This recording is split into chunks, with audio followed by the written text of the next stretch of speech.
environment plays an important role in the interaction between what? Matrix and the cellular components. The functional properties of the ECMs are, they are the components of proteoglycans and fibrous proteins. The biochemical and mechanical properties of each function is dependent on the ECM composition. Now, अब आपने देखा होगा during ageing skin जो है loose हो जाती है, देखा है?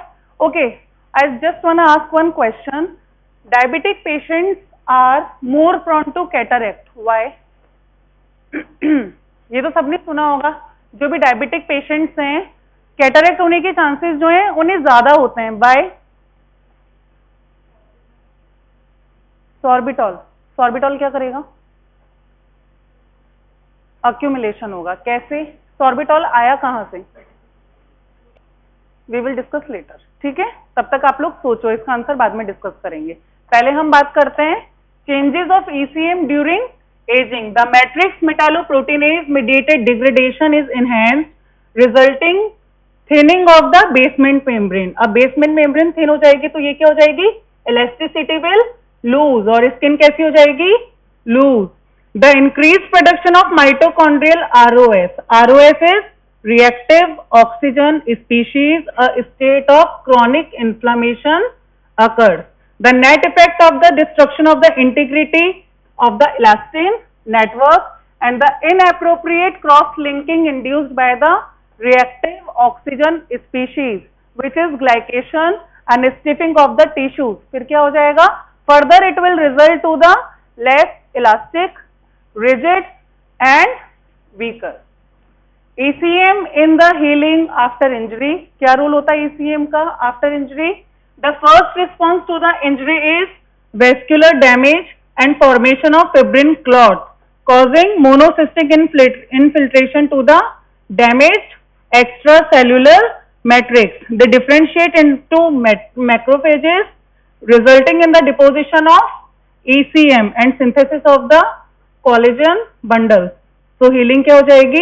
It will take place early. The remodeled ECM will promote migration of the cells to the wound site. अब wound site पे जब वो accumulate हो जाएगा तो healing it will take place on early basis. Collagen. अब first हम बात करते हैं connective tissue की. जो सबसे abundant connective tissue होता है वो कौन सा होता है आपका? Collagen होता है. What is collagen? It is abundant protein in mammals. Accounts for 25 to 30% of total protein content. Okay, collagen पे शॉर्ट नोट्स आते हैं आपके, ठीक है? तो उसमें आपको स्ट्रक्चर्स के बारे में बताना है. क्वेश्चंस क्या आते हैं? Functions and components of ECM, जिसमें आप सारा कवर करोगे कॉलेजन के बारे में, ठीक है? या फिर कई बार कॉलेजन पे शॉर्ट नोट्स भी आ जाते हैं. Main fibrous components of skin, bone, tendon, cartilage and teeth. Word collagen, cola, it means it is a glue producer. Why we are calling it as a glue producer? Because whenever collagen is heated in water, what will happen? It gradually breaks down to produce soluble derived protein, that is gelatin and animal glue. The tropocollagen is made up of a 3 polypeptide chains. अब हम बात करते हैं structure की collagen की. There are 6 type of collagen, out of which type 1 is a most abundant form, जिसके बारे में हम लोग यहाँ भी पढ़ेंगे. अब हम बात करते हैं अगर ट्राइपेप्टाइड चेन है. ट्राइपेप्टाइड चेन में 2 chains contain of alpha 1 and 1 chain contains of alpha 2. Each polypeptide chain of collagen has about 1000 amino acids. The amino acid composition of collagen is quite unique. Now we will discuss here structure. The most abundant amino acid in the collagen structure is glycine. Here we can also say every third amino acid in the structure of collagen is glycine. See, about 33% of the amino acid is glycine, that is every third residue of the composition of collagen. The repetitive amino acid sequences may be represented as like glycine. Any other amino acid we can call it as a X, then Y. After again glycine will add, again any other amino acid will attach, named as X and Y, and again amino acid will take place here. So the most of the concentration in the structure of collagen is found in glycine. Then X and Y. What are X and Y? X and Y are the other amino acids, and the other amino acids are take places in the structure of collagen, and these can be proline, hydroxyproline, hydroxylysine. They are found fairly large proportion. Okay. The hydroxylated amino acid residues are the special functional significance. This is a structure of collagen. Okay, you can see glycine, hypoproline, proline, hydroxyproline हो गया आपका, फिर glycine. This is the sequence of the structure of collagen. Now, how collagen is synthesized in our body? The collagen is synthesized by the fibroblast intracellularly by the precursor form, and the precursor form of collagen is known as प्रोकोलेजन. तो precursor को हम क्या बोलते हैं? प्रोकोलेजन. जैसे आपने ये पढ़े है ना, ब्लड क्लॉटिंग फैक्टर्स पढ़े होंगे, उसमें भी प्रिकर्सर फॉर्म पढ़ी है ना सारी, like that. The extracellular procollagen is cleaved by the specific peptidase to form the tropocollagen. अब tropocollagen is a type of collagen which is a type 1 in which tripeptide helix form is seen. See, amino acid which is singular, a single chain. Tropocollagen, when these are combined together, they will complex together, they will form tropocollagen. Tropocollagen will line together, they will form some lines like a sheet, and they will form fibrils, and these fibrils are connectively known as fibers. Okay, is it clear? Yes or no? Okay. Hydroxylation of proline and lysine. Now this is important, क्योंकि जितने भी आपकी health and disease के अंदर आप diseases पढ़ोगे सब इसी से रिलेटेड है. ठीक है. The hydroxylation of proline and lysine residues of collagen is a post-translational modification which take place intracellularly. Proline hydroxylase and lysyl hydroxylase enzyme contain ferrous iron at the active site. Okay, so we were talking about two enzymes. One is proline hydroxylase and second one is lysyl hydroxylase. These two enzymes are ferrous containing enzymes. So for the activity of these enzymes, they will require ferrous, and they will also contain one other vitamin which is called as ascorbic acid, or we can say vitamin C. If vitamin C is present, these enzymes will active. If the deficiency of vitamin C will occur, these enzymes will in inactivated form. तो हम यहाँ पे क्या बोल सकते हैं? Collagen के अंदर सिंथेसिस क्या हो जाएगा? रिड्यूस्ड हो जाएगा. Pro form will be increases. So vitamin C deficiency leads to poor hydroxylation. See the last point जिसके बारे में हम बात कर रहे थे. It is the major biochemical defect in the scurvy. अब स्कर्वी के अंदर आप एक पॉइंट ये भी पढ़ते हैं, synthesis of collagen will inhibit if scurvy will seen. याद है अगर पढ़ा आपने तो ये वाला point.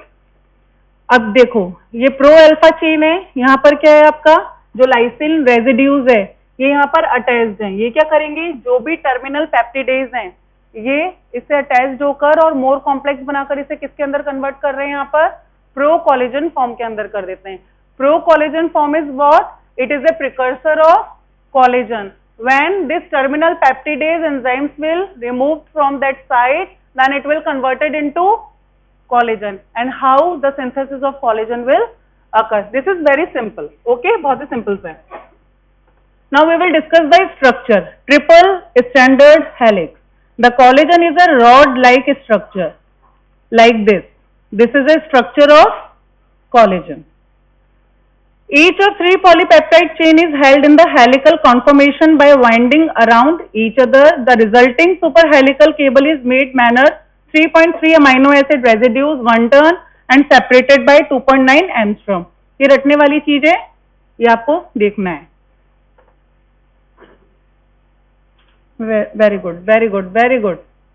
The three strands are hydrogen bonded to each other. अब जैसे आपने डीएनए का भी स्ट्रक्चर पढ़ा था, डीएनए के स्ट्रक्चर्स में जब जो कॉइलिंग होती है they will link together by the hydrogen bond only. Now glycine is a small in size, so it will fit in that structure. Okay, purines and pyrimidines में आपने देखा जो एक आपकी रिंग है वो डबल होती है और एक जो होती है सिंगल होती है. AT एंड CG, हम ऐसा ही क्यों फॉर्म होता है? ये हमेशा AT के साथ ही क्यों बाउंड करता है और CG के साथ ही क्यों करता है? Reason for the stability of structure. अगर सिंगल सिंगल होंगे, प्यूरिन्स आपस में अटैच्ड होंगे तो क्या होगा? लेस स्टेबल हो जाएगा. अगर डबल वाले हो जाएंगे तो इट विल नॉट स्टेबल. इसलिए हमेशा AT के साथ और CG के साथ बाउंड करता है. For the same reason glycine also produces shallow grooves in which other polypeptide strands are interwound. So this is the structure. Quartered staggered arrangement. The tropocollagen molecules are arranged in a quartered staggered array to form a collagen fibers separated by the 400 angstrom. Adjunct row जो होती है वो कितनी होती है आपकी? 600. The structure repeats after fifth row. They will form like a sheet. Thus the collagen fibers have a triple standard and quartered staggered arrangement. No, I will not allow you. This arrangement helps in mineralization. Cross links in the collagen fibers. अब यहाँ पे देखना, the collagen fibers are strengthened by the covalent cross linking by the lysine and hydroxylysine sorry residues. The cross links to form the lysyl oxidase. अभी जो enzyme है lysyl oxidase, ये हमें याद रखना है, ठीक है? It is a copper containing enzyme, the copper ion being located at its active site. तो जो कॉपर कंटेनिंग एंजाइम है हमारा कौन सा है? Lysyl oxidase. तो जब कॉपर की डेफिशिएंसी हो जाएगी तो lysyl oxidase enzyme will not active. Play major role in the structure and function. In copper deficiency collagen synthesis is abnormal. ठीक है. Then decreases in cross linking reduces the tensile strength of collagen and contributes tissue fragility. With increased aging, collagen becomes more and more linked. The process continues especially in the old age so that the skin, blood vessels and other tissues become less elastic and stiff. That's why medical problems in the old age people are seen very commonly. Functions of collagen. अब collagen के क्या functions होते हैं? अभी हमने यहाँ पे जो भी enzymes याद किए थे ना, ये अभी diseases के अंदर हम सारे repeat करेंगे. To give support to the organs, to provide alignment of the cells. This is turn helping in the proliferation and differentiation of the cells. And in blood vessels, if collagen is exposed, platelets adhere and thrombus formation can be initiated. Abnormalities of collagen. अब please ये नाम note कर लेना आप लोग, ठीक है? सबसे पहले हम बात करते हैं ऑस्टियोजेनेसिस इम्परफेक्टा, क्योंकि कई बार एबनॉर्मेलिटीज ऑफ कोलेजन, इस पे शॉर्ट नोट आ जाता है, तो उसमें आपको ये तीनों चारों बहुत अच्छे से एक्सप्लेन करना है. It is inherited as a dominant trait. It is a result of the mutation which results by the replacement of a single glycine residue by the cysteine. So glycine will replace in place of cysteine.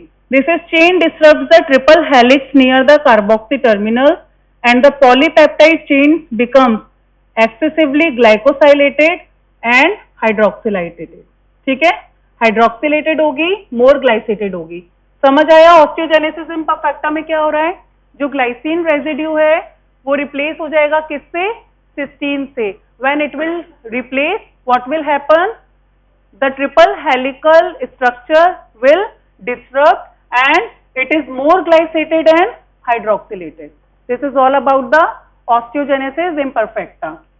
So unfolding of the helix takes place and fibrillar array cannot be formed. This result in brittle bone leading to multiple fractures and skeletal deformities.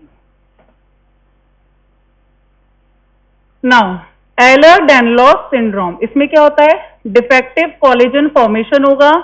It is categorized by the loose skin, hypermobile and lax joints. Deficiency of ascorbic acid by the defective hydroxylation of collagen. कौन सा enzyme पढ़ा था हमने यहाँ पे? The collagen formed is weak, leading to fragility of blood vessels, poor wound healing and bleeding gums. Fourth one is copper deficiency. Copper deficiency blocks the lysyl oxidase, resulting the reduced formation of cross linking. और इस disease को हम क्या बोलते हैं? मैनकेज disorder. ठीक है, मैनकेज disorder में क्या होता है?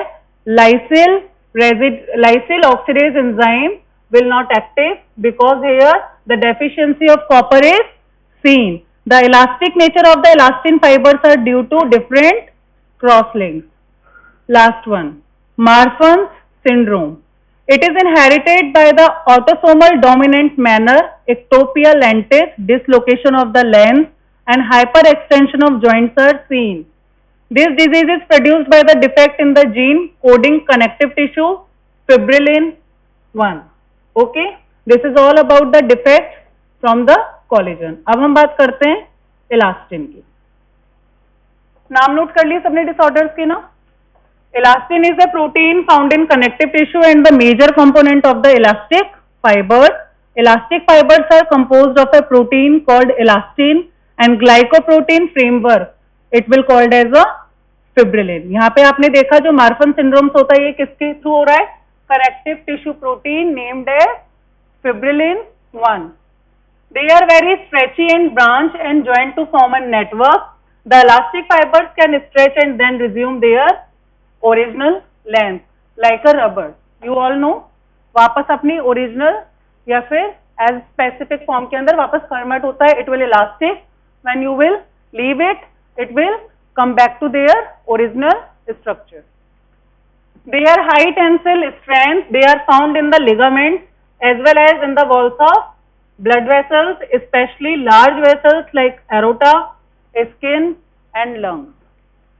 The last one is elastin. What is elastin? Pseudoxanthoma elasticum. It is inherited defect in the formation of elastin. Clinical manifestations are similar to Ehlers-Danlos syndromes. Again, it will again happen to the deficiency of copper. अब copper deficiency है, which enzyme will not act? Lysyl oxidase. Keratins. Keratins are the fibrous proteins present in the hair, skin, nails, horn and hooks. They mainly have the alpha helical structure. 3 polypeptide chains will happen here and the bundle they will form like a 10 to 12 fibrils. The matrix has cysteine rich polypeptide chains and held together by the which bond?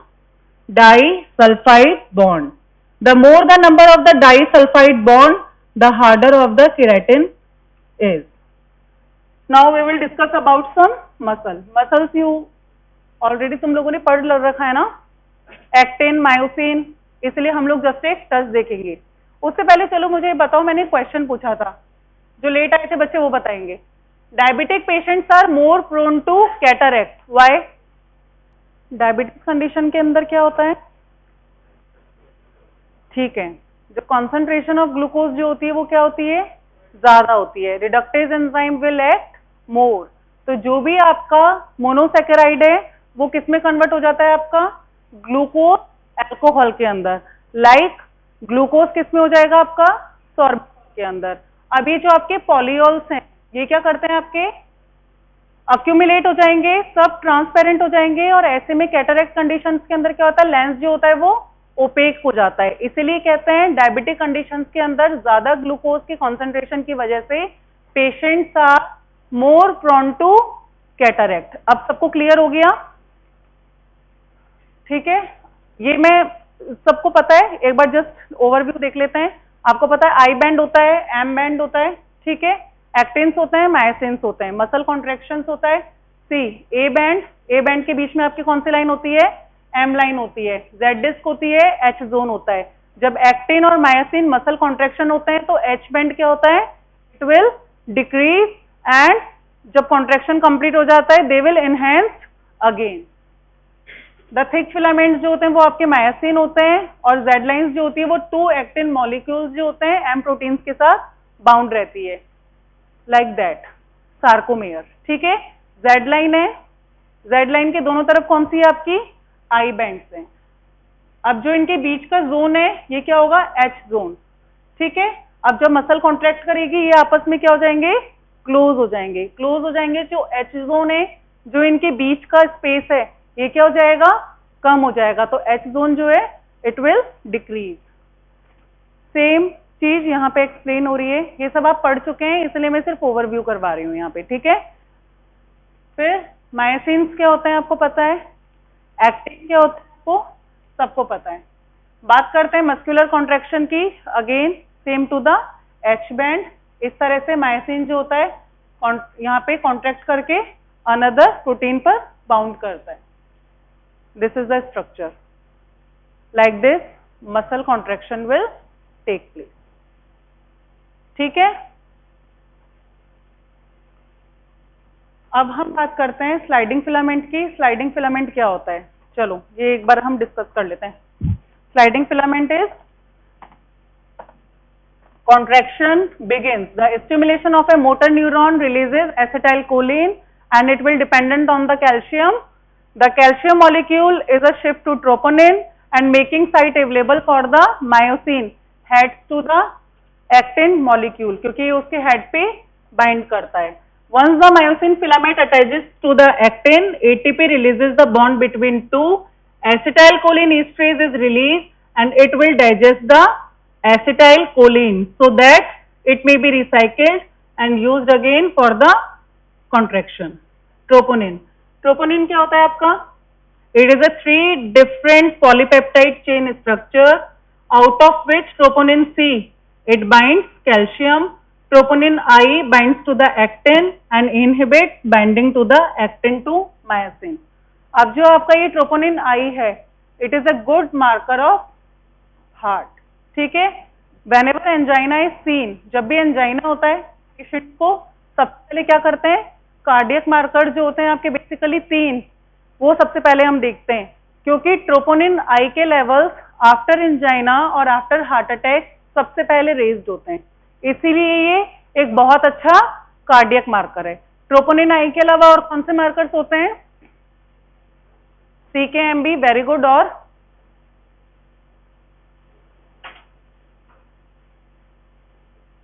CKMB, troponin I and anti-pro-BNP. These 3 are the markers for the cardiac enzymes. ये बहुत अच्छे markers होते हैं। क्यों बहुत अच्छे हैं, अच्छा रीजन मैं बताती हूँ। ये बहुत अच्छे इसलिए लाइक AST, ALT हैं। These are the enzymes which are secreted in liver. अब किसी को क्रॉनिक लिवर डिजीज है, अक्यूट लिवर डिजीज है, हेपेटाइटिस है, सिरोसिस है, फिब्रोसिस है, वॉट एवर इट इज, या फैटी लिवर है, ये ऐसे एंजाइम्स हैं एट प्रेजेंट अपनी एक्टिविटी को शो नहीं करते हैं। They will increases slowly by slowly, इसलिए ये बहुत ही स्लो वाले एंजाइम्स हैं। लेकिन जो आपके ट्रोपोनिन आई हो गया, CKMB हो गया और एंटीप्रो-BNP हो गया, ये मार्कर जो है आपके एंजाइना के और हार्ट अटैक के after 4 hours they will increase, rapidly increase होते हैं और इनका इफेक्ट कितने दिन तक रहता है, 14 to 16 डेज तक रहता है, इसलिए ये बहुत अच्छे मार्कर्स हैं, ठीक है। चलो, troponin is a marker of the myocardial infarction which I was talking about. Its level serum is increased within 4 hours of myocardial infarction. Troponin T binds to the tropomyosin. I हो गया, C हो गया, T हो गया। C जो है bind होता है किससे, कैल्शियम से। I हो गया आपका जो कि मायोकार्डियल इंफार्क्शन का बहुत अच्छा मार्कर है, और T जो होता है किससे होता है, ट्रोपोमायोसिन से, ठीक है। ट्रोपोनिन की 3 फॉर्म्स होती हैं, 2 आइसोफॉर्म्स होती हैं, TN-T1 and TN-T2. They are present in the human cardiac tissues. अब हम बात करते हैं TN-T2 increases within 4 hours of the myocardial infarction. So 100% they are formed as a sensitive index. What it will do? The reservoir of high energy phosphate in skeletal muscle, it will present in the form of CK. CK is what? Creatinine phosphate. ठीक है, kinase phosphate. CPK भी बोल सकते हैं इसे और CK भी बोल सकते हैं। CPK and CK both are same. The reaction Lohmann's reactions is catalyzed by the CK. What will happen? जो क्रिएटिन फॉस्फेट है आपका ADP के साथ बाउंड करेगा, CK की प्रेजेंस में ATP will release and creatinine will remove. Lens proteins, जहां पे हम कैटरैक्ट की बात कर रहे थे, यहाँ पे ये वाला पॉइंट है आपका Cataract is a cause of the 70% of blindness. The eyes of the older people and diabetics are prone to the cataract formation, diabetic as well as older age group. Lens tissues has a very active site, those monophosphate and the maximum concentration of NADPH. अब आपने जब HMP shunt पढ़ा था तो वहां हमने एक topic पढ़ा था significance of HMP shunt. Significance of HMP shunt में हमने क्या देखा था? Synthesis of two important product, one is pentose sugar and second one is NADPH. और NADPH में हमने एक पॉइंट क्या पढ़ा था? For the integrity of the lens of protein. ठीक है, आइस के लिए भी NADPH की इंटीग्रिटी के लिए बहुत इंपॉर्टेंट होता है. So lens also contains high quantity of ascorbic acid. They scavenge the free radicals and maintain the transparency of lens. Crystallines क्या होते हैं? These are the proteins containing alpha, beta and gamma crystalline. No turnover of these proteins. Cataract की बात करें तो यहाँ मैंने एक लाइन है जो बोल्ड कर रखी है ग्रीन से. In diabetes mellitus, when the blood glucose level is increased, these lysyl reduces are more glycated. In turn, क्या होगा? The enzyme aldose reductase reduces monosaccharide to the corresponding alcohol, glucose to sorbitol and galactose to galactitol. ठीक है? These polyols do not readily cross cell membrane and hence they will accumulate, causing osmotic swelling, consequent disruption of the cell architecture, diabetic mellitus and galactosemia. It will cause cataract. It is clear now? Okay. Prions. They are few diseases characterized by the long incubation period of many years. Slow disease agents होते हैं, इन्हें हम क्या कहते हैं? PRP, prions proteins. सी normal proteins जो होते हैं वो आपके 43 जो होता है वो आपका अल्फा हेलिकल होता है, और एबनॉर्मल वाले में क्या होता है? 30% अल्फा हेलिक एंड 50% जो होता है आपका शीटेड होता है. सीडिंग मॉडल्स क्या होता है? Explain that the infection strain induces the near by normal protein molecule to the misfolding. अब यहाँ पे जो प्रोटीन्स की फोल्डिंग हो रही है वो क्या हो जाएगी? मिसफोल्डिंग हो जाएगी, जिसे हम क्या कहते हैं? अगर मिसफोल्डिंग होगी तो जो चेन रिएक्शन होगी वो मिसफोल्डेड रहेगी. Like that normally folded proteins जो होते हैं ऐसे होते हैं. मिसफोल्डेड प्रोटीन्स इस तरह से कन्वर्ट होगा, फिर ऑलिगोमर्स बनेंगे इसके, और long chain of misfolded protein will synthesized here. This is known as seeding model. Infectious protein misfolds further proteins. This is all about today's class. Thank you so much.